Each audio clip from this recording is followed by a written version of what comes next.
The road into Bodie climbs above 8,000 feet, crosses a country of sagebrush and the hard wind, and ends at a town that appears to have been abandoned during lunch.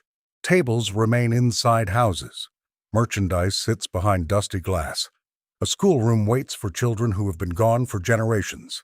Mine buildings rise above streets that no longer need a sheriff. Today, Bodie is a California State Historic Park, maintained in a condition officials call arrested decay. The buildings are protected, but not restored into a polished imitation of the past. Roofs sag, paint peels. Wind moves through gaps that residents once tried to seal against winter. The silence gives the town a reputation before a guide says a word. But in 1879, Bodie was not silent. Stamp mills pounded ore day and night. Freight wagons entered under dust. Mine whistles divided shifts.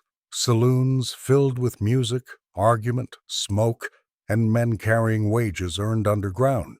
The population rose into the thousands after a mining discovery turned an isolated camp into one of the great boom towns of the American West.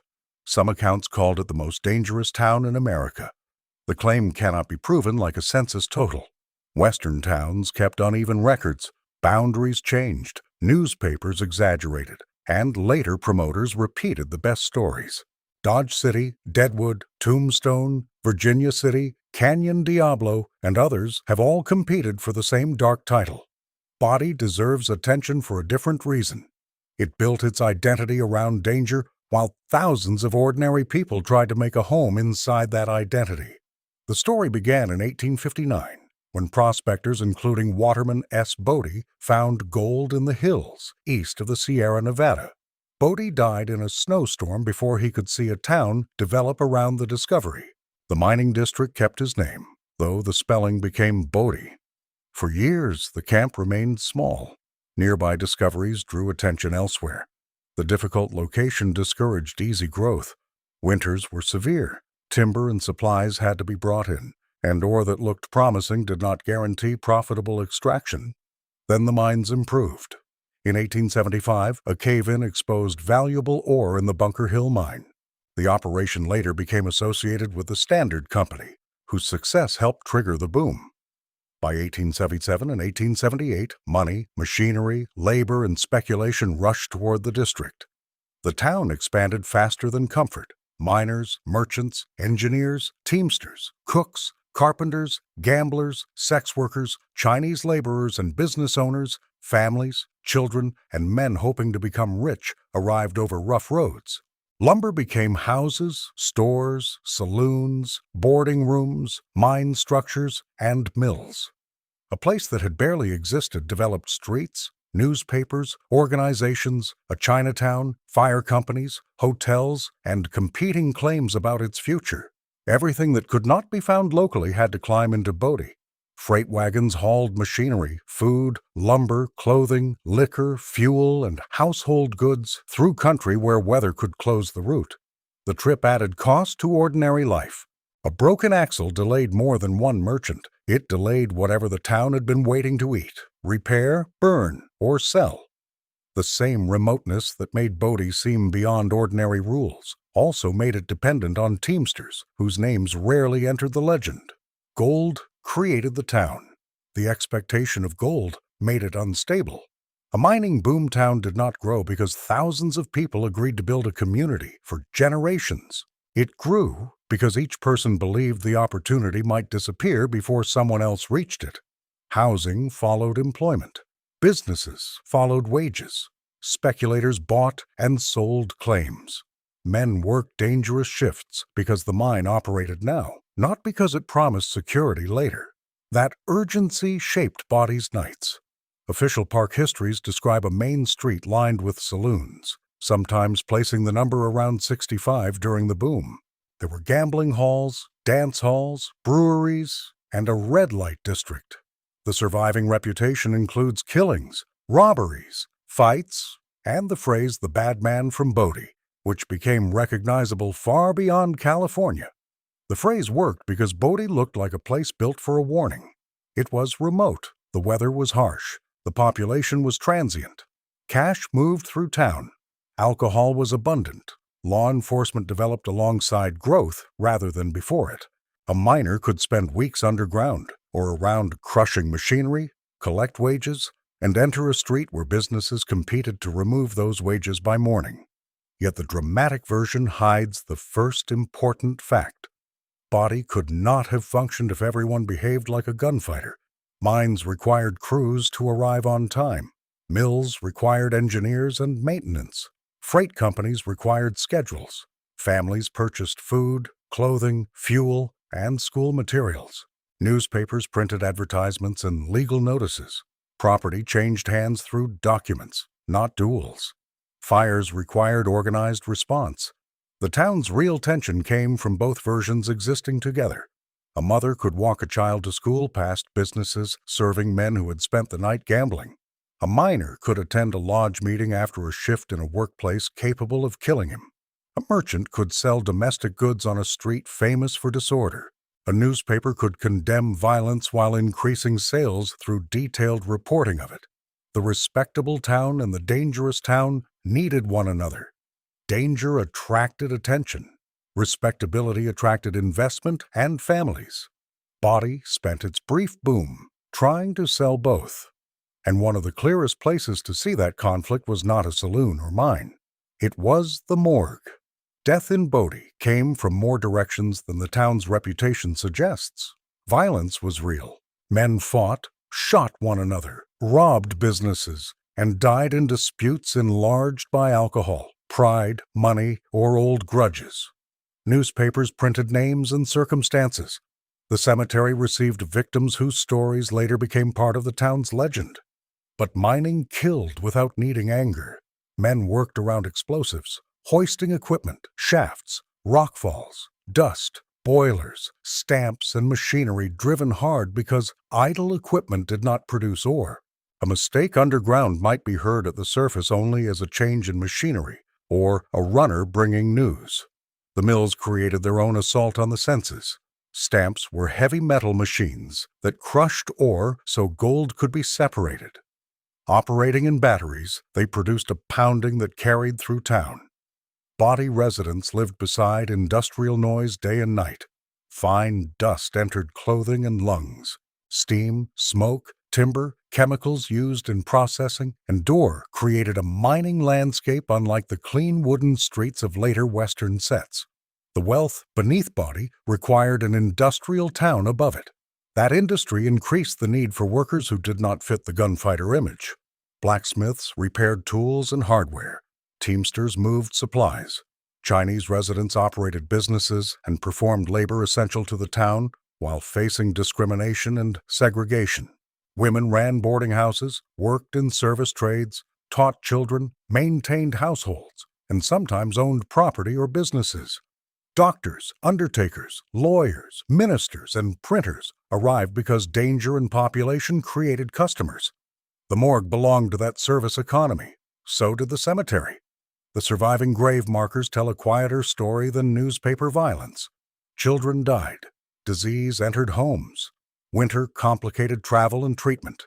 Accidents took workers. A remote mining town could possess impressive machinery and still lack the medical resources available in a large city. Cold became another form of pressure. Body sits in high desert east of the Sierra Nevada. Winter brought deep snow, strong wind, and isolation. Fuel mattered. Food prices mattered. Roads mattered. A storm could interrupt freight, delay mail, and trap residents inside buildings that had been constructed quickly during the boom. The famous story of a little girl supposedly writing, "Goodbye, God, I'm going to Bodie," survives because it expresses how outsiders imagined the town. Variations later claimed the punctuation should have read, "Good, by God, I'm going to Bodie." Historians treat the anecdote cautiously. Whether any child wrote it is less important than why the phrase endured. Body had become a moral destination. To say someone was going there was to suggest distance from respectable life. The town did have churches and community organizations, though organized religion arrived unevenly. The Methodist Church, completed in 1882, still stands. Its presence complicates the easy picture of universal lawlessness.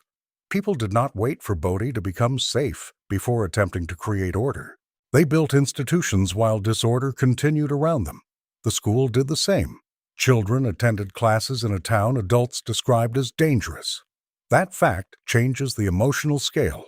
A gunfight is dramatic when viewed as two armed men testing each other. It looks different when a stray bullet could pass toward a house, school, or pedestrian. Residents understood that difference. Law officers enforced ordinances, arrested offenders, and tried to manage nightlife, theft, and violence. Volunteer fire companies organized because fire threatened every wooden building regardless of moral reputation. Newspapers criticized officials and demanded action. Citizens formed committees and juries. Bodie was not without law. It was a town where law had too much to do. That distinction matters in every Western boomtown. The absence of order is less common than the presence of several competing orders. Mine owners protecting production, saloon keepers protecting customers, workers protecting wages, ethnic communities protecting themselves, vigilantes claiming necessity, elected officials claiming authority, and newspapers deciding whose version becomes public. Bodie's most powerful institution was not the sheriff's office. It was the mining economy. The mines determined employment, investment, freight, population, and the pace of daily life. When ore was rich and companies expanded, the town grew. When production weakened, every business felt it. A saloon's crowded night depended on a payroll created underground. Bodie's companies also made the town a site of technical experimentation. In 1892, the Standard Consolidated Mining Company began receiving electrical power from a hydroelectric plant at Green Creek, roughly 13 miles away. It was an important early demonstration that alternating current power could travel a long distance to industrial machinery. The line crossed high country on wooden poles. Engineers remained cautious about sending power around turns, reportedly keeping the route unusually straight because long-distance transmission was new and not fully understood. At the mine, electricity helped drive equipment that had depended on steam and fuel hauled into the district. The dangerous boomtown was becoming electrically modern while its population declined. That does not fit the usual Western timeline. Films often place electricity after the frontier, as though one age waited politely for the other to end. Bodie had saloons, horse traffic, mining claims, isolated roads, and long-distance electrical transmission at the same time. Modernity did not arrive all at once. It entered through the machinery that could still make money. This is why describing Bodie only as violent misses the mechanism. The town gathered risk because it gathered young workers, money, speculation, heavy industry, alcohol, and uncertainty in one remote place. Violence was one expression of that pressure, not the entire story. Would you have brought a family to a town like this if the wages were twice what you could earn elsewhere, knowing the mine, winter, fire, and street could all take something from you? Leave the honest answer in the comments. Many Bodie residents answered yes, not because they failed to understand the danger, but because opportunity elsewhere was not guaranteed. They built houses. They opened businesses. They enrolled children. They placed furniture beside windows and expected to remain long enough to use it. Then the fire bells rang. Fire was the enemy every wooden boomtown understood and rarely defeated completely. Buildings stood close. Wind moved quickly through streets. Stoves, lamps, chimneys, furnaces, kitchens, saloons, mills, and workshops supplied ignition. Water systems and equipment improved as towns grew. But a flame did not wait for civic development. Bodie organized fire companies and obtained equipment, including engines that required crews, water, maintenance, and coordinated response. Firefighting offered another version of frontier courage, less famous than the gunfight, and more useful to everyone. A man carrying a hose did not ask whether the burning building belonged to a gambler or minister. The whole street was fuel. Major fires damaged Bodie during and after the boom. An 1892 fire destroyed a substantial part of the business district. Another destructive fire in 1932 removed much of what remained. The surviving town is therefore not a complete frozen city. It is a fragment shaped by demolition, salvage, abandonment, weather, and fire. That fragment still gives an unusually strong sense of place because so much was left inside. The interiors create the feeling that residents departed suddenly, though decline took years. Bottles, furniture, wallpaper, school materials, and store goods remained for many reasons. Owners left property, later residents reused buildings, preservation policies limited disturbance, and time converted ordinary objects into evidence. The town did not die in one afternoon. It lost reasons to stay. Mining camps followed ore, cost, and confidence. Rich veins narrowed. Pumping, timbering, labor, transport, and milling remained expensive. Investors moved capital toward better opportunities. Workers followed jobs. Businesses lost customers. A place built quickly could contract just as quickly when production no longer supported its population. Body's decline began in the 1880s, after the greatest boom, though mining continued in changing forms for decades. The population fell. Some buildings were moved or dismantled. Others remained because removing them cost more than they were worth. This is another way the western town differed from a permanent city. A building could be an asset only while the mine created demand around it. Once the population left, lumber might be worth more somewhere else than the structure standing whole. People carried doors, fixtures, equipment, and usable material away. Abandonment was often selective recycling. The remaining buildings survived partly by accident. The danger reputation survived deliberately. Writers, visitors, and promoters preferred the body of gunfights, saloons, and bad men because it offered a complete story. Gold appeared. A wicked town exploded into existence. Violence ruled. The mines failed. Ghosts remained.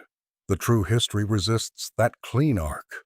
Body contained industry, family life, ethnic conflict, corporate power, civic organizations, technical skill, religion, education, entertainment, and crime at the same time.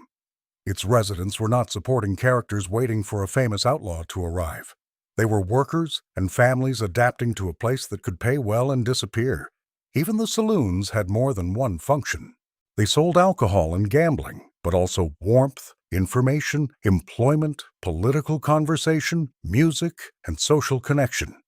For a single miner living in a boarding house, a saloon might be the main public room available after shift. That did not make it safe. It made it necessary to understand why men returned.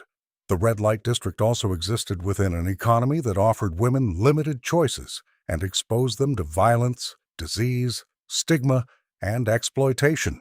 Reducing those women to colorful scenery repeats the town's old habit of profiting from them while ignoring their lives. Chinatown deserves the same care. Chinese immigrants and Chinese Americans supported mining towns through laundry work, food businesses, labor, commerce, and community institutions, while California law and local prejudice restricted them. Their neighborhood was not an exotic attachment to Bodie. It was part of the town's working structure. The most dangerous town label tends to flatten everyone into victims, villains, or background. The surviving objects push back. A child's school book says someone expected a future. A stove says someone fought winter. A ledger says someone extended credit. A fire engine says residents organized. A coffin says they understood the risk. At its peak, Bodie was famous enough to attract attention from far beyond Mono County. Newspapers reported its mines and violence. Investors followed company results. Travelers carried stories. The town's name became shorthand for roughness. But a reputation could affect the behavior it described. Men arrived expecting Bodie to be wild. Businesses sold that expectation. A worker who wanted to appear tough knew what the town admired. Newspapers selected incidents that matched the public identity. Each story made the next one easier to believe. The legend became part of the local economy. That process still operates today, though the customer is now a visitor rather than a miner. People drive miles over high desert to experience the town that was supposedly too wicked for God. They photograph the saloon, church, school, mine, and weathered houses. They look through windows at rooms arranged by time. They buy a story about danger. The park gives them something better. It gives them evidence of ordinary life under extraordinary pressure. Standing in Bodie today, it is easy to assign meaning to the silence. The wind becomes loneliness. The empty street becomes warning. The broken roof becomes proof that every boom ends. The people who lived there heard something else. They heard machinery. They heard wagons, bells, animals, children, arguments, music, hammering, and the recurring industrial beat of ore being crushed. Silence would have meant the mill stopped, the mine closed, or work disappeared. That reversal explains why the town is remembered incorrectly. Visitors experience Bodie after the economy has vanished. Residents experienced it while the economy was loud enough to dominate every decision. Was Bodie the most dangerous town that ever existed in the Wild West? No surviving body of evidence can prove that title. Population estimates differ. Death records do not allow a fair comparison across every frontier town. Newspapers sensationalized some places and ignored others. A mining accident, disease death, homicide, and fire victim also represent different kinds of danger. But Bodie may be one of the best places to understand why the question matters. Danger was not located only in the saloon. It was underground, in the mill, inside the stovepipe, on the winter road, in company finances, in ethnic discrimination, in medical distance, and in the possibility that the ore supporting the town would fail. The man with a pistol was only the easiest danger to photograph later. The most powerful threat had no face. It was dependence on a boom. A family could behave carefully, obey the law, avoid saloons, and still lose its income when a mine closed. A merchant could survive robbery and fail when customers left. A child could avoid street violence and become ill during a storm that blocked travel. A miner could escape a cave-in and inhale dust for years. Bodie concentrated all those risks in a high, remote basin and paid wages attractive enough to keep people coming. That was its bargain. The town offered a chance to become prosperous faster than ordinary life allowed. In return, residents accepted conditions ordinary life would reject. Boomtowns survive through that exchange until the promised reward weakens. Once the reward vanished, courage could not hold the population. The buildings emptied. California eventually protected the site, and Bodie became a state historic park in 1962. Preservation workers chose not to rebuild it into an ideal Western town. Arrested decay keeps structures standing as they are, using repairs necessary for survival while retaining age and alteration. That approach allows the town to remain uncomfortable. Fresh paint would make Bodie easier to consume. Complete restoration would turn uncertainty into a set. The present condition forces visitors to look through glass, notice dust, and accept that history does not return intact. If you have visited Bodie, tell us what you remember most. The road, altitude, wind, schoolhouse, church, mine, cemetery, or the feeling of looking into a furnished room nobody can enter. If you visited another Western ghost town that felt even more like stepping into a film, leave its name. And if you think another town deserves the title in this episode, disagree in the comments and give us the evidence. A useful argument is better than easy agreement. If you are watching on a television, open this video on your phone for a moment. Commenting and subscribing are much easier there than typing with a remote. It takes a few seconds and your town suggestion may become one of the next places we investigate. Then return to Bodie's main street. Late in the day, the park empties. Shadows lengthen across the road.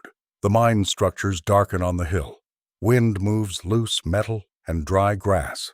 The remaining buildings begin to resemble the photographs that made the ghost town famous. But the real Bodie is not waiting for darkness. It is present in the daylight details. The Methodist Church stands because some residents wanted a moral center. The school remains because families expected children to outlive the boom. The firehouse remains because people understood that survival required cooperation.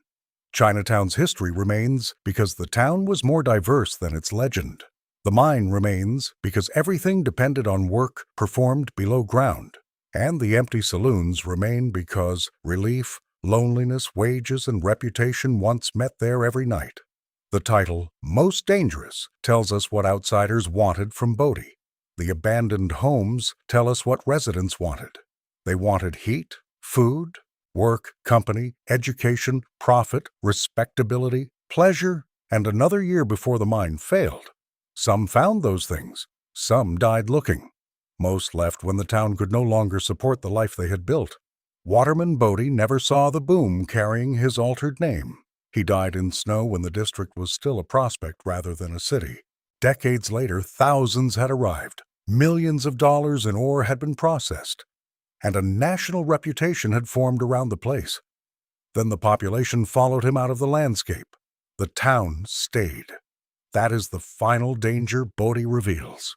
A boomtown can make temporary conditions feel permanent because so much happens at once. Streets fill, property rises, machinery runs, new buildings appear. Everyone speaks about the next strike. The noise sounds like certainty. It is not. Today, the machinery is quiet enough to hear the wind crossing the same hills. The buildings hold furniture, bottles, paper, tools, and the outlines of people who once believed tomorrow would be busy. Bodie did not become frightening when it filled with bad men. It became haunting when all of them, miners, children, merchants, officers, gamblers, teachers, cooks, and families, were gone.